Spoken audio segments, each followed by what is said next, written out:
That's great. And we've got Stephanie also is using Poll Everywhere and some in-class activities and discussion boards. Yeah, lots of ways to check in on students and see how they're doing. Yep, ongoing individual and group assistance for pronunciation and speaking skills, especially if there's no final exam other than presentations that are being given, writing assignments in and out of class. And, you know, when I taught writing at UTD, even before we would get started with the formative assessment, there is those diagnostic assessments first too with their writing, and just asking them to write me something so I could kind of see where everybody was, so I could see how they're growing. So before we get into tools and some strategies themselves, the first step in figuring out how do I know what they know is to figure out what it is that I want them to know in the first place. What is it that I'm checking on? What knowledge or what skill am I trying to assess in these formative assessments? And that goes back to alignment. And hopefully you've seen in some of the other sessions before. I know if you've done some of the Quality Matters training, some of the other trainings that we have, you've heard quite a bit about alignment before, so I'm not going to go over in a lot of detail. But when we're doing formative assessments, we're really looking for evidence of learning, evidence of understanding some knowledge or being able to perform a skill. And those measurements and that evidence are coming from both what we want them to be working on in this particular unit of study, and that is aligned to one of those course level objectives or course level outcomes that we started off with, that we've told them in the syllabus that these are the things that we're going to be working on in this course.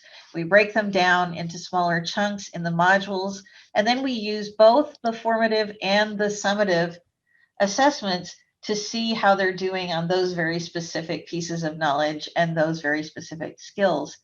But most of those objectives, and even in the assessment place, is saying that those objectives have to be measurable. And what does measurable mean to you all when we say that? That's something that a lot of us talk about in a lot of different places, and it can mean different things, especially depending on your content. What does it mean to be able to have an outcome that's measurable?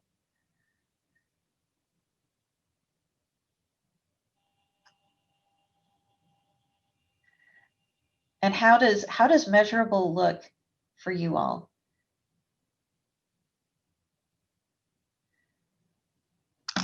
I would say it would need to be observable, like a behavior that can be either observed like objectively in their behavior or in the work that they produce, and that behavior is clearly linked to the target skill being evaluated.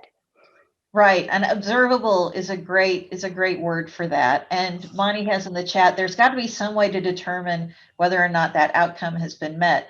So when she's designing those Canvas quizzes, for example, that she spoke about, she's looking for them to be able to give the answer that shows that they've been able to do it.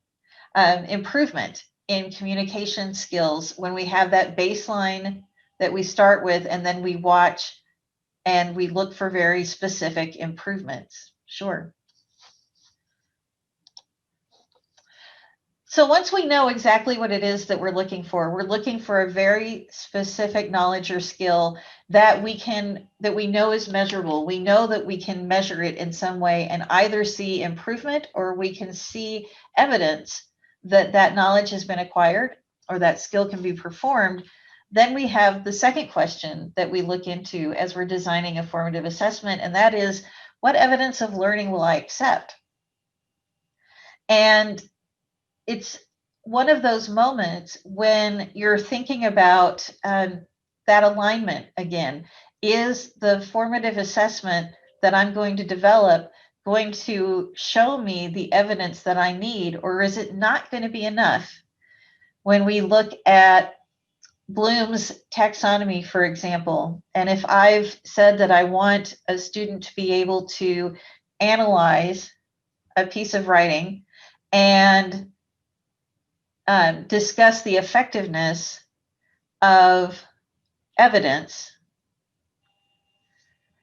if my formative assessment only asks them to identify evidence, it's not matching, and that's not the level that I need it to be.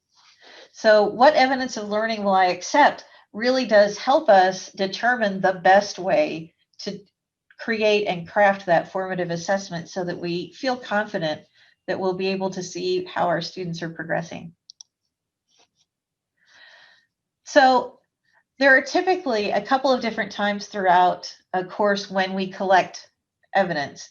And we're going to be talking about the formative assessment type, and that's during the process. Those are the moments where we check in along the way. And we can do that in a variety of ways. We've talked about several of them: polling, exit tickets. There's an example kind of an exit ticket here where they answer just one or two very quick questions, either in the chat or on a poll or something like that, that just says something I learned or something I still have a question about. They answer that and then off they go. Discussion boards that ask them to apply their knowledge in some way. And then we have those summative assessments. Those are those larger exams, those larger presentations that Linda was talking about, those larger projects that are supposed to show the culmination of this piece of learning, which really ends up with our largest summative assessment really is that final exam, that final project, the one that weighs the most in determining how our students have done. Formative assessments, for the most part, they highlight the needs of our students. So what we're trying to find out when we do these formative checks is, how are they doing with the content that we've shown them? How are they understanding? Where are there gaps, if there are any gaps? Are those gaps individual gaps, or are the majority of students still missing something that I need to go back and revisit? And they should be very quick. They should be immediate for the student and for you, so that you can look at the formative assessment quickly and determine where things are and how your students are doing. They should help you plan your next steps. So when we've been talking about flipping the classroom and things like that, where we have students looking at content before a live session, if there are ways to get information about how they took in that content, that way, before the live session and before your scheduled time with them, you know where they are, and you can, it informs how you want to proceed the next time you're together. And there's a variety of ways that we can do that. But formative assessments don't always have to occur at exactly the same time. And they don't have to look like smaller versions of what your summative assessment is going to be. So if your summative assessment is going to be a larger test, the formative assessments don't have to be the same kinds of things, the same questions planted earlier on, the same kinds of tests. They can be something else. They shouldn't rely on outsiders to score, because you need to be able to see that information and the students need to be able to see it relatively quickly. They shouldn't really interrupt the whole life of your classroom. They shouldn't take over, and they certainly shouldn't take over your time together. And they shouldn't exclude that voice of the students from the process.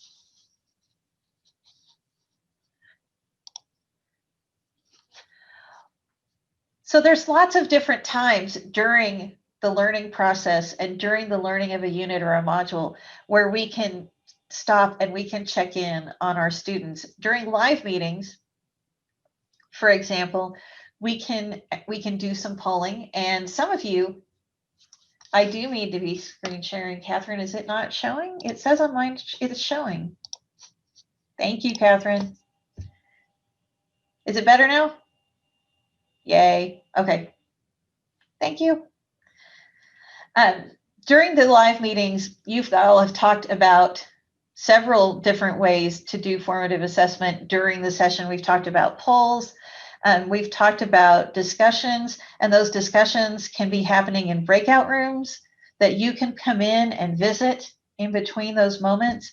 They can occur as a really quick thumbs up and thumbs down. And Zoom gives us a lot of tools to do those really quick formative checks if we want to. We've got the ability to have them give us a thumbs up if we're ready to move on, or if you check in your settings for those nonverbal feedback tools, then you can have those green checks and those red X's, and you can have them just really quietly just say, is everybody with me so far? Give me a green check if you're with me, and a red X if you need me to stay here and we need to talk about this a little bit more. Takes no time really at all, and you get instant feedback, and you know if everybody's ready to move on or keep going. In between those live meetings that you have with your students, we also have some discussions in Canvas or in other tools. Monty's already talked about some of the small quizzes that you can give that can be formative. They don't have to be graded. There's a way in Canvas to do ungraded quizzes and things like that. So you really are just checking on them. The nice thing about using some of those at times is that you can pre-build the feedback into those questions. So if the student's answering correctly, they can immediately get feedback from the quiz that you've typed in there. They can explain why the answer that they provided wasn't the right answer, and they can redirect them back to a certain piece of learning. And other homework can be very formative in nature. One-on-one conferences with students always can let you know how people are doing at different times. And of course, there's times that you can put them into groups and they can be doing work together, peer work that you can also take a look at, peer review and things like that that can happen inside Canvas or outside Canvas can really help. And then we've got some tools that we have around. We have Zoom, we have learning management systems like Canvas. Moodle is another one that is free sometimes that people use as well. And we've mentioned Pull Everywhere as something that some of you are using. We do have a license for that as well.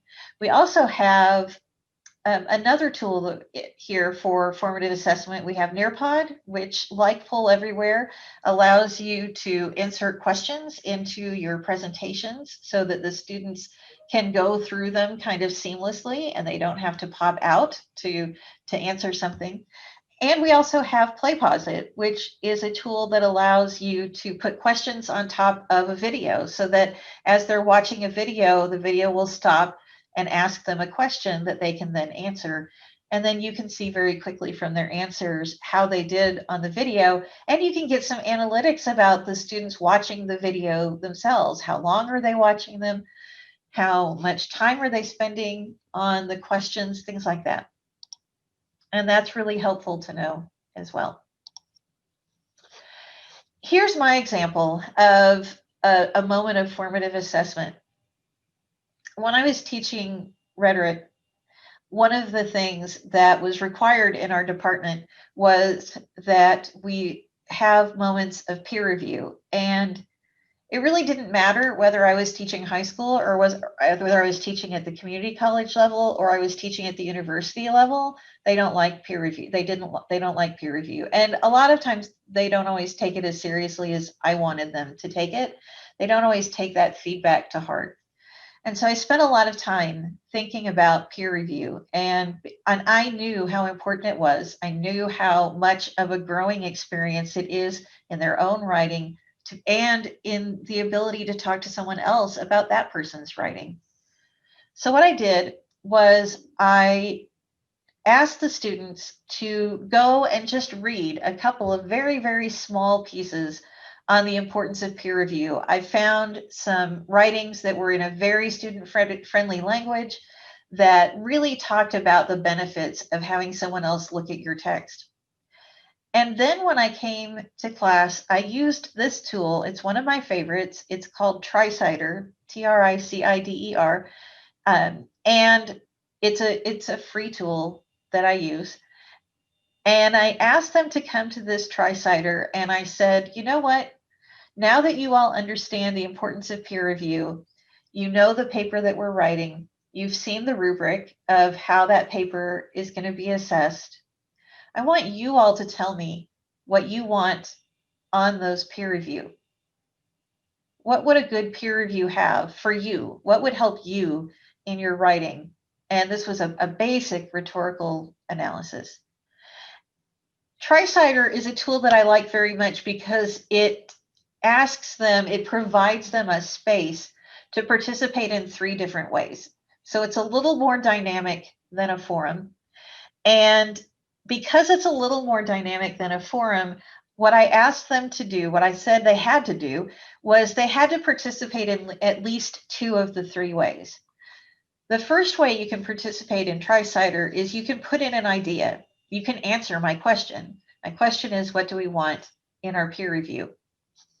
So you can see I started it off for them just so they could have something to work from. My example was, I want my peer reviewer to be able to identify my claim, because we'd been working on those thesis statements. So I want my reviewer to be able to say, I know exactly where it is. The other way they could participate on this Tri-Cider is that they could add a pro or a con to the idea of mine or the idea of someone else, which means they're building, which is really what I wanted beginning writers to do anyways. I want them to be able to start learning to write commentary and build on their own ideas and build and explain on the ideas of others. So I wanted them to participate here, and they could also vote. And so I could see by the vote which ideas were really important to them. You can see on the example that I took a screenshot of here and I blurred out the names. I think that my students did a great job. They had everything I would have wanted in a peer review. And honestly, they had a lot more than I would have put into one peer review. But we had things like, I want them to be my reviewer to analyze my thought progression and make sure that they understand that it's a logical thought progression. I want them to ensure that I'm citing appropriately. And that was a student that was writing that. It wasn't me. And so then another student said, absolutely, the consequences of plagiarism are scary, and this could help us avoid it. I want my reviewer to identify potential fallacies in my paper. That would be great. And I want them to be able to provide feedback on my paragraph structure. I loved all of this. They voted on the things they thought were the most important. And finally, what I did was I took all of this and I went home and I constructed a peer review based only on this Tri-Cider, because they did everything I would have wanted them to do. And so when I came to class the next day with the peer review and they were ready with their drafts, it was wonderful because they could say, they looked at their peer review and said, that one's mine. Oh, look, that one's there. I voted for that one. And they took it seriously. So my moment of formative assessment here was, do they understand why a peer review is important? And their rough draft is a peer review, and it's a formative moment as well. And so while I'm listening to them talk about their papers and the papers of others, they're getting a really good idea of how their paper is and what they need to do to revise seriously. Tri-Cider is a free tool, so I can give you the link to it. But yes, you can just I have always only used the free account of Tri-Cider. And there are ways to build out a little bit more even than this, but this is typically all I do. The nice thing is that you can embed a Tri-Cider into Canvas, so they don't have to leave Canvas to work on that.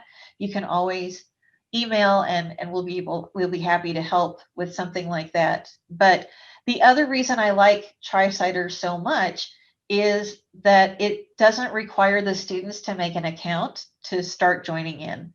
All they have to do is click on a button, type, and put their name in. They had to put their name in for me because I told them they had to participate twice, and I had to see that they did that twice. But if you want to keep it anonymous, you absolutely could too. But I wanted to see that. And so all they have to do is click on the button of where they want to type, and then they type, and then they hit enter, and they're done. There's no accounts, there's no anything. They're just only doing the one thing I asked them to do. So this is one of my moments of formative assessment that really helped me, because now I know too that my students understand what's involved in a good rhetorical analysis, because they showed me that they understood that too. So it really helped me. I did this for years and it never let me down. But the other interesting thing was, when we were done, I took the last few minutes of class to sit down and just say, okay, everybody, how'd that go? How is your peer review form? What did you like? What did you not like? What didn't work the way you thought it did? And then when it was time for the next paper, the next question was, okay, we have our peer review form. How does it need to change for this paper? They owned the form, the peer review form, the whole semester. And they took it much more seriously because it was theirs and they made it. There are some other ways to do formative assessment as well, and we've talked about some of those. We've talked about creating short polls, ungraded quizzes in Canvas that can provide immediate feedback, questions inside videos. We've talked a little bit about discussions as well. Here are just some other ways, especially if you're talking about issues or if you're talking about processes or other things like that. Asking students to work together to map out the pros and cons of certain ideas. Giving them a card, like an application card, for example, that would have them say, how would you explain, and then give them whatever piece of knowledge that you're hoping that they've acquired during this time. How would you explain this to a teenager? How would you explain this to someone who's new to our area, or new to this field? And listening to them talk through it in a somewhat jargonless way to see how deep their understanding is, and finding other discussions that will help them with application, but that also gives them a chance to analyze. But we still have to go with that idea of it has to be measuring. My formative assessment really has to measure exactly what I'm looking for, and sometimes those are a little bit off. So here's an example. If my module level outcome is evaluate the effect of rhetorical fallacies in print and visual form, and I give my students, I come in and on my PowerPoint slide is this comic and this question, which fallacy does this comic illustrate? And of course it's got dogs in it because I'm a dog person. But here is my module level outcome. Does this formative check-in measure what my outcome is? And feel free to talk or type in the chat. But am I aligned here?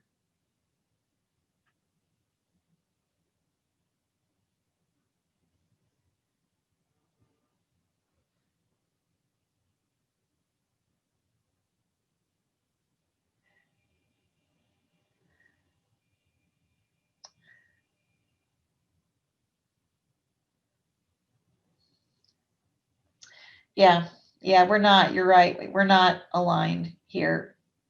And that's because here I've asked an identification question, and that identification question is not on the same level of Bloom's taxonomy as this particular outcome, which asks to evaluate the effect of it. And so this doesn't evaluate the effect of the fallacy. It just asks them to identify it. Now, early on, I most likely had a module level outcome that asked them to be able to identify, and this would be perfect for that moment. But as we move on, if I still could have used my cartoon if I had asked this question a little bit differently, or if I had attached another question here. But this is where that moment of alignment is really, really important, because I did check in with my students. They may have all gotten this right, but I didn't check in about the really deeper level of, at the moment at least, of where I wanted to see how they were doing.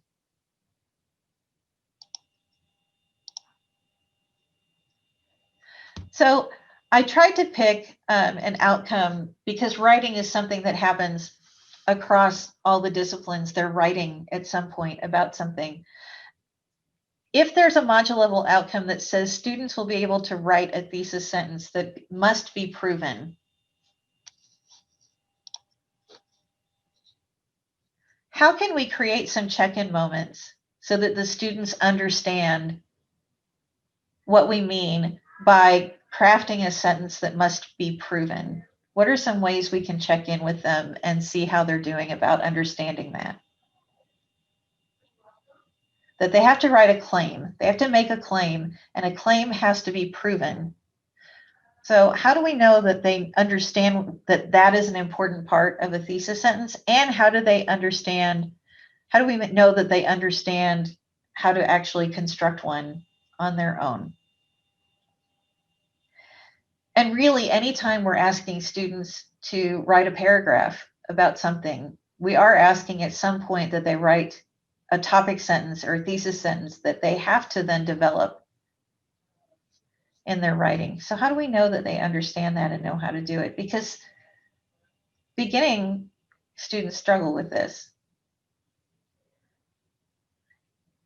Any ideas?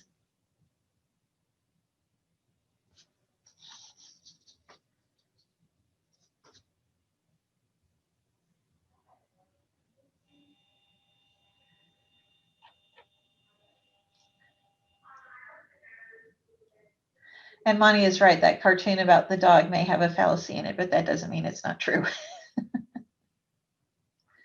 especially one of mine.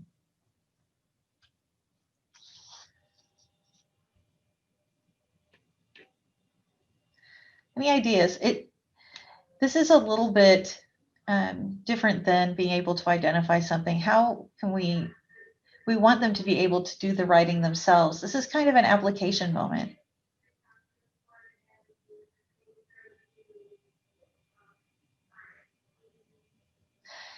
Yeah, Catherine, I think you're absolutely right. We have to see them do some writing because this particular outcome really requires that. So there are some ways that we could check in on that writing, on their ability to write. We can go back to our comic, for example, for just a minute.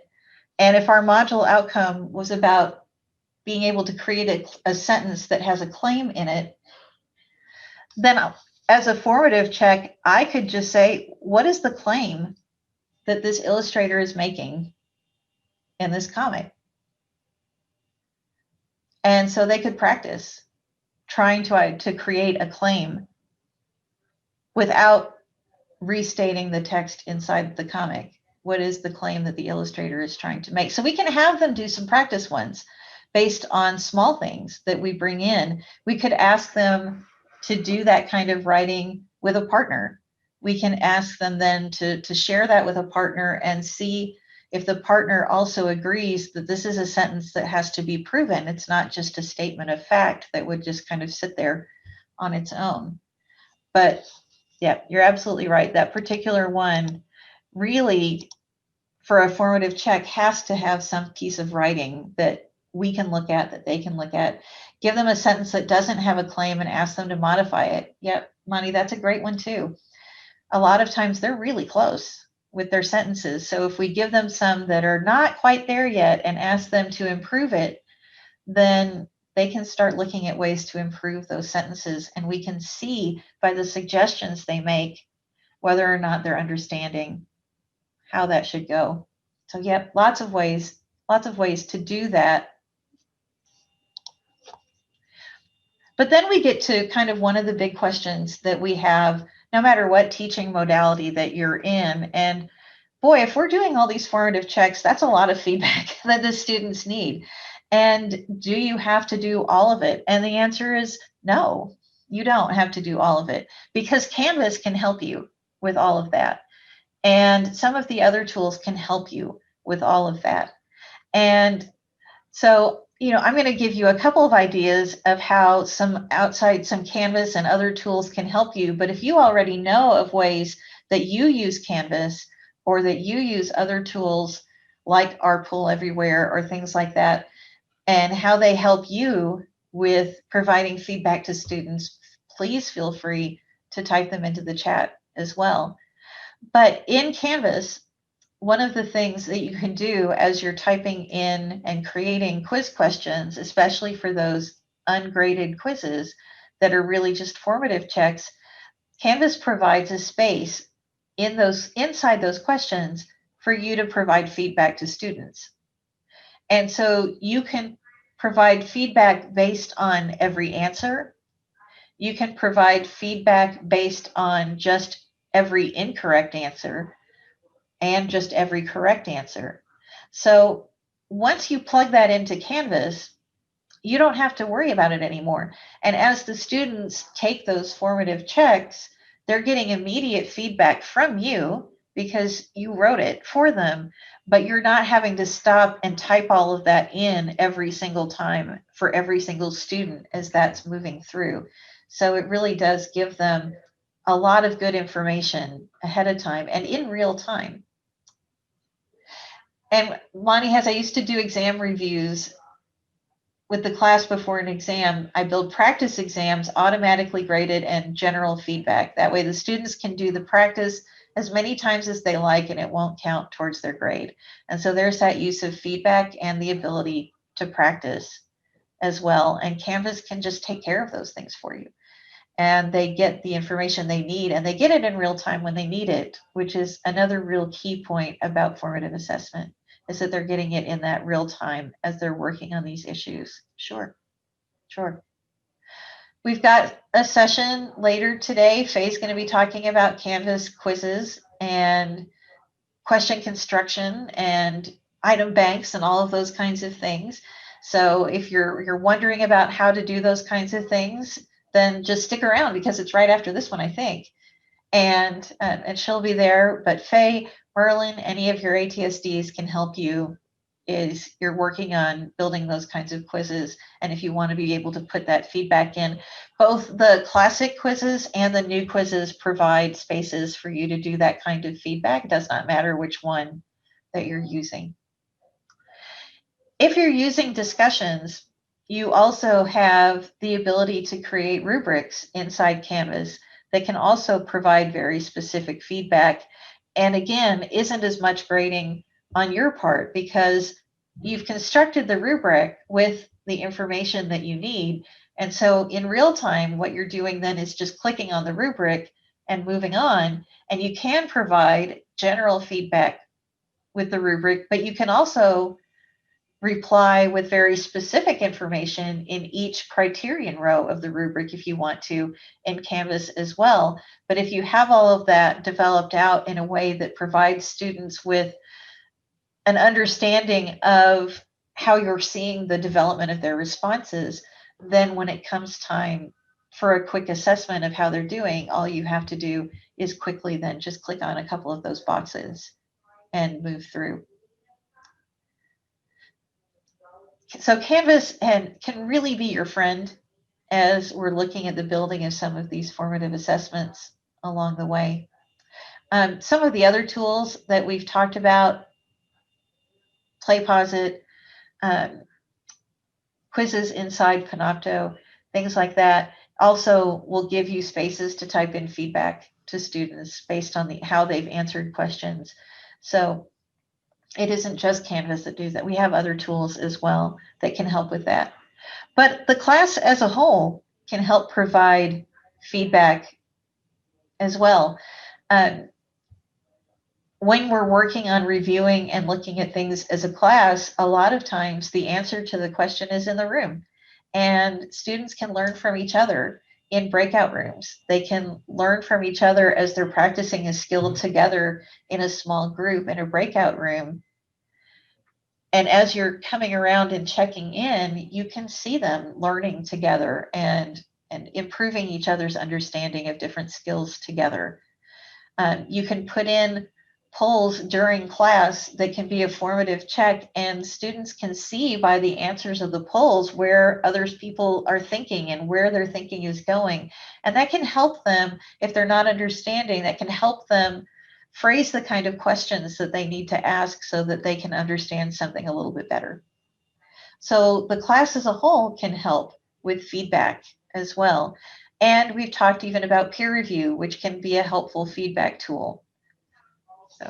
So you can have help with all of that, all of your formative assessment types. So just as a recap, here are kind of the 3 steps that we looked at when we looked at formative assessments. First, we looked at our alignment of what is it that we're actually wanting to assess. Second question was, what evidence of learning will I accept? And does that evidence of learning match the outcome that I'm checking on? And then our last step really is, what content do I need to include to help the students be successful? And where do I put those formative check-ins along the way to be sure the students are progressing?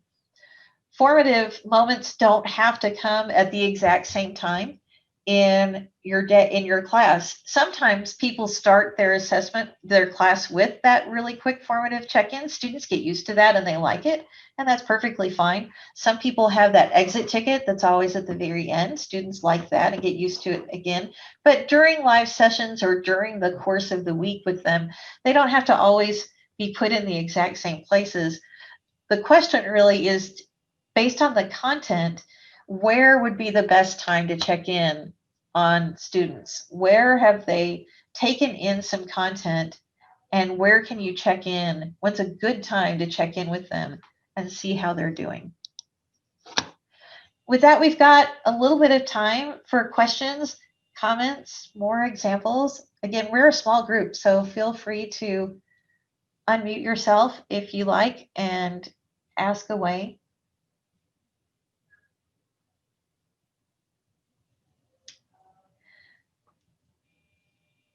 You're very welcome. This is one of my favorite topics to talk about, so I'm always glad to talk about formative assessment. This recording will be up next week on the Keep Teaching site with all the other recordings from the last few days, so that you can check in and take a look at any of them in case you missed one.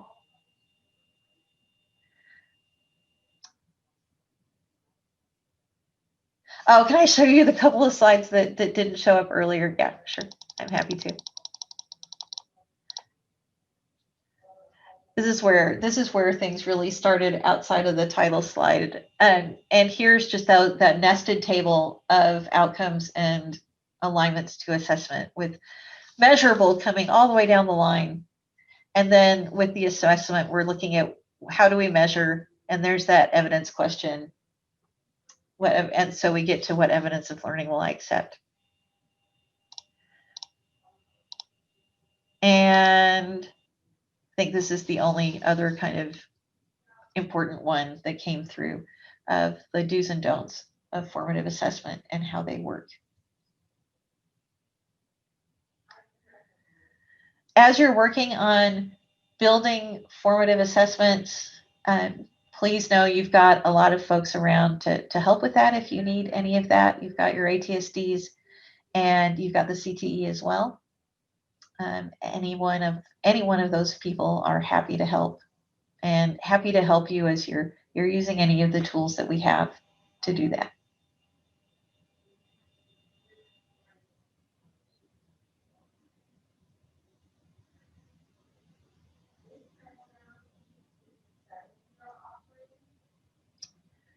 Any questions at all? Any other ways that you all are doing some formative assessments that you'd like to share about, that have worked really well for you?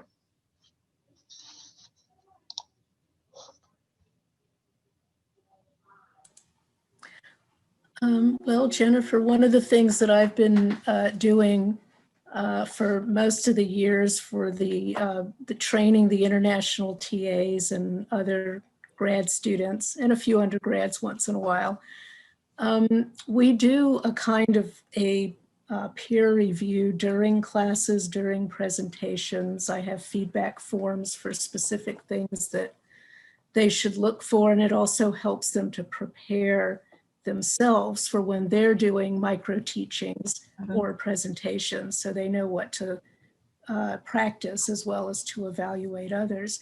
I also invite guests into the classes, whether in person or virtually on Zoom. So I have the ESL volunteers, the native speakers, mostly undergrads that come in and help with interaction. And they're, very, very helpful for giving the students feedback, as well as serving as a model for American English pronunciation and word choice, and how to express their ideas in conversation or teaching. I love that. I love being able to let them come in and directly practice with guests. That's a wonderful idea. Monty has a first year SMU student in her family and said she really likes those embedded quiz questions and practice exams. And I imagine that she really does. I think they're very helpful too. I have a high school senior at home. Fingers crossed, she just sent her SMU application in this week.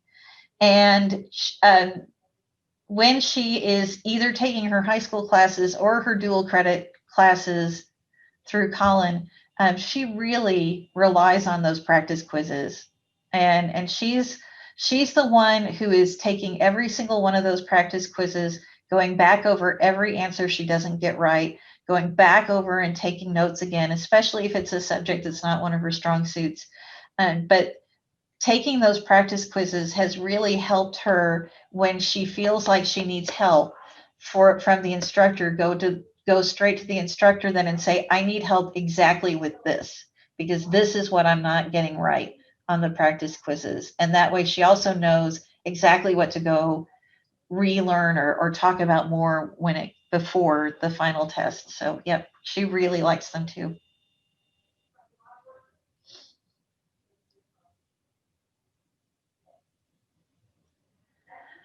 Okay, well, with that, we're going to go ahead and stop for this session to give you a little bit of time in between sessions if you're signing up for the next one, or to have you start your day. Thank you again for spending your morning with us, and reach out if you need anything at all. Have a great day.